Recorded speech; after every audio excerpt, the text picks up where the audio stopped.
All right, we are ready to move things along. And obviously my broadcast partner, Shea Brophy, was just surprised by his best friend who is back from the war, safe and sound. Amazing, amazing stuff. And we're gonna let Shea gather himself before he comes back here, because I think he had the whole audience crying as well. And it's so wonderful when our men and women fighting overseas come back to us safe and sound.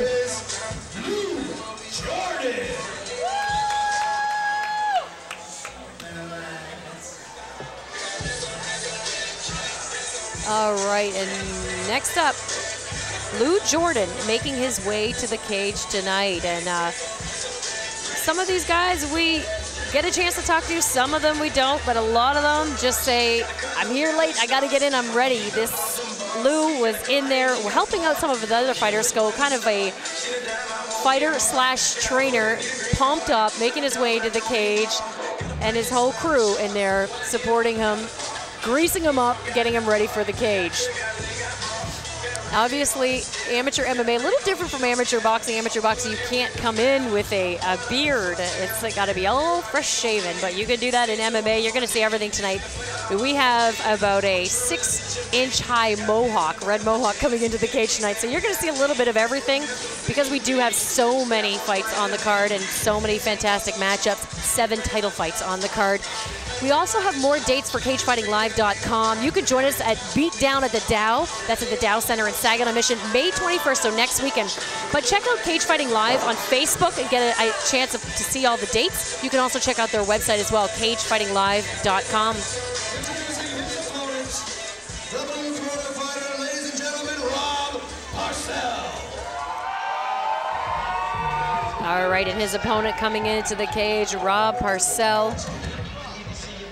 And these guys making their debuts tonight, so we're going to get a chance to see what they're made of. And we're obviously, you're seeing the big boys making their way in.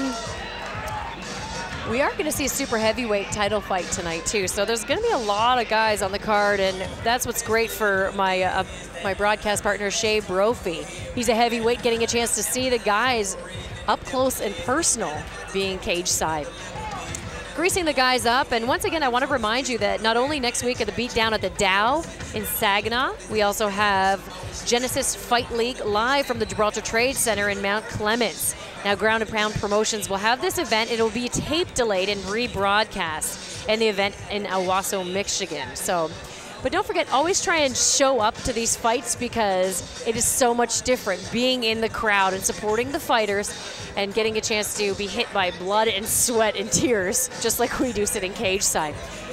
All right, so again, we're moved up to Lou Jordan, who is in the cage right now out of the red corner in the black basketball trunks. So that might give you an indication of him making his debut in the cage tonight. And his opponent, Rob Pursell, getting ready for the fight. All right, we're gonna try and see what the stamina of these fighters is like. You know, the short, stocky type, so we're expecting throw some big haymakers. Introducing first to mother, fighting out of the red corner. From right here in Lansing, Michigan, put your hands together for Lou, the last Mohican Jordan.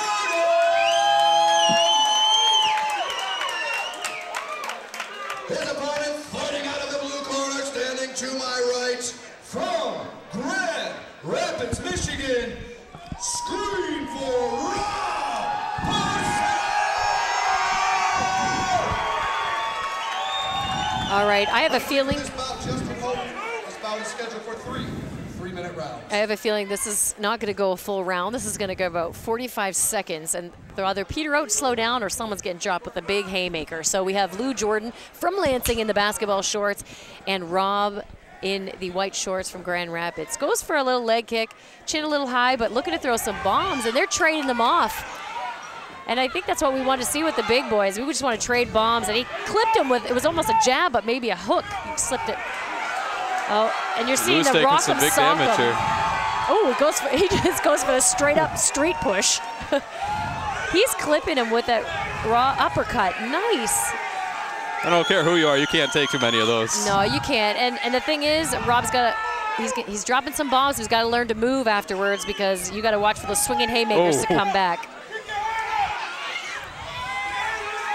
You know, this is where Lou would be best to clinch up, get a hold of Rob before he ends up eating any more of that leather. Oh, he's dropping the hand. Oh, you know what's really smart about Rob in the white trunks, he goes on the outside with his shots and then he comes down the middle with an uppercut. I don't think this is going to last very long. Yeah, and I think Lou Jordan has had enough.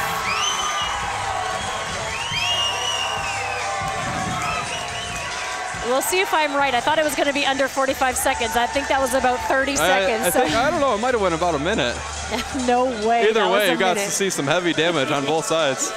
Yeah, and I love the way we saw Rob mixing it up. That was Rob Pursell, you know, throwing that hook, and he clipped Lou with the hook quite a few times. But when you get in with more experienced heavyweights, you got to be able to move after you throw those big bombs. Absolutely. And you know what? You don't want to take too many of those. Exactly. When you get hit, you got to answer back. So that's the one thing they got to work with Lou is when you get cracked, you got to come back because that's where someone's most vulnerable. That's one of the things you definitely want to work on, and the only way you can really do it is through practice, honestly.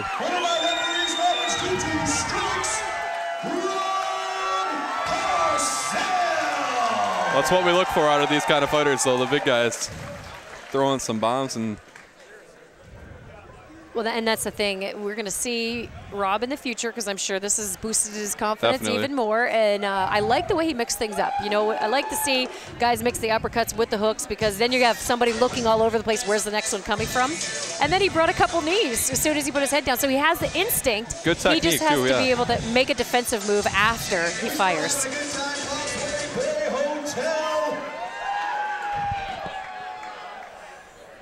I believe that's about a third of the way through the show this evening. We do have belt fights coming up. I said we got belt fights, Lansing, come on! That's more like it. When I scream, I want to hear each and every one of you scream. Let me hear you scream! How about another fight? Let me introduce first. He is our red corner fighter. Ladies and gentlemen, Bradon Lee Snyder. So Shea Brophy, MMA fighter, joining me cage side. I'm Kara, K.O. Rowe, and having a great time tonight. Now, Shea, I know that was hard for you. You made me teary. I thought, oh my God, we're going to be cage side crying. You can't cry at cage fights. But you're telling me. I was crying up there in front of everybody. That's okay, man. I'm just so happy that your best friend is home. He made it home safe, and that's got to be an unbelievable moment for you. I haven't seen that kid in more than a year. We talked on the phone a few times, but I mean, there's nothing like. No, that's unbelievable. I honestly thought somebody was going to call me out for a future fight or something. No, I think that's wonderful, and that's why it's so important to support our troops. I mean, they, like you said, go away for a year, 2 years. You don't get a chance to see them, talk to them, see their family, and doing so much hard work for us so we can live the way we do. And I'm so happy that he's back safe and sound. And I know this is a special moment for you. That's the ultimate surprise. You can't even get anything better for Christmas, that's for sure. I can't even put words to it, to be honest. That was. That's what I was worried. I thought, oh God, they've taken the words away. Hopefully, when you come back to me, you'll be okay. Put your hands together for Matthew Petipren. I've definitely cried in front of so many people. Never cried in front of so many people before. Even still, I'm shaking like crazy right now. That's once in a lifetime right there. What's your best friend's name? David Lang. David Lang. Yes. Welcome home, David Lang. Very much so. Thank you so much, man. I love you. Well, right now we have Bradon Snyder in the cage out of the red corner, and he calls himself Strong Arm. And obviously, as we see, he fights with one arm. Unbelievable. He has a record of 2-1-1. And he represents, he's about a ground and pounder. He's out of Kalamazoo, an independent fighter. The last time he fought was about a month ago, April 16th. And he only knows that his opponent is 1-0, so he wasn't too concerned. He is sponsored by Widowmaker, Warner Nutrition, and Yellow Jacket. And you know what's amazing about him? He's played rugby, football, wrestling, track, and hockey. So obviously he's an inspiration to a lot of people out there. I'm extremely excited. I saw this guy at the weigh-ins last night. I'm very excited to see how you can fight MMA with one arm. I know. And have a winning record like he does. And be able to compete. The last time he fought, the loss that he does have, he said he broke the guy's ribs. So he's a dangerous fighter in the cage. How do you prepare for a fight against a guy with one arm, honestly? I don't think you'll see that in the gym too often. What an inspiration. first to my left, fighting out of the red corner from Grand Rapids, Michigan, a ground fighter, standing 6 foot and 0 inches tall, weighing 155 pounds. Ladies and gentlemen, Bradon Snyder. His opponent to my right, fighting out of the blue corner from Ionia, Michigan, representing Team Conquer MMA. Standing 5 foot 10 inches tall and weighing 153 pounds, a boxer named Matthew Petipren. Matthew coming in here with a record of 1-0. His only fight was about 48 seconds, and it was a submission in the first round. He has a boxing focus, but he wrestled in high school, so you know that helps you out being well-rounded. Coach Ben Cummings in the corner again.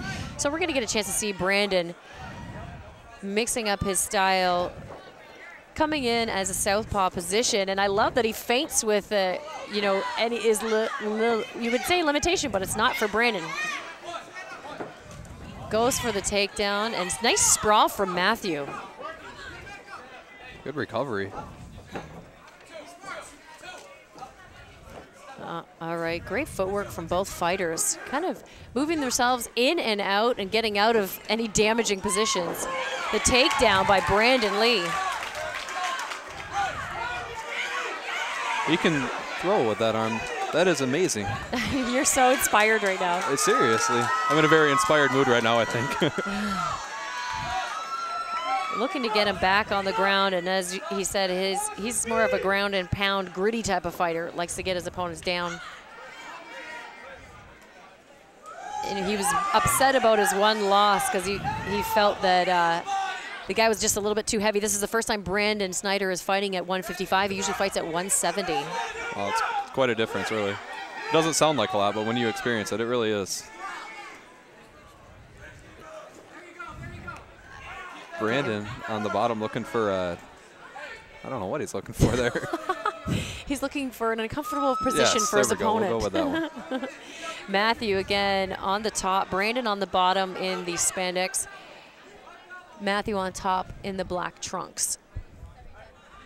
Kind of a stalemate, but Justin's keeping an eye out to see if you know, he's got to stand him up, but still some action. Matthew getting into mount position and trying to get his head unlocked. He's got to push up on that elbow. He's looking for the posture. There he goes, he's got it. And you got to think, though, Brandon's right arm very strong when you got to do everything with that one arm. He's trying to pin down the far side arm with his knee there so he can posture up. And here we go. Good Bradon, movement on the bottom. Great defensively. Way to use his legs and way to work off the cage. There he goes. He's looking for the push off the cage to reverse the position. And he likes being on the ground. There he goes. He sneaks out the back door. Wow. He was looking for that backdoor escape, and he found it in a very awkward position, too. He's looking for the ankle lock is Matthew.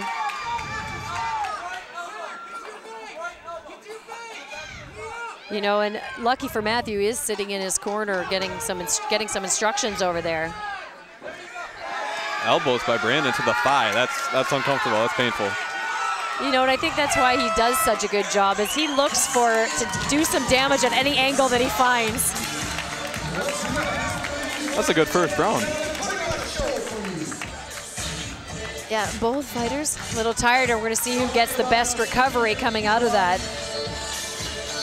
Someone will walk by you very, very soon. 50-50 drawing, ladies and gentlemen. The drawing is already up to $160, and that's the half.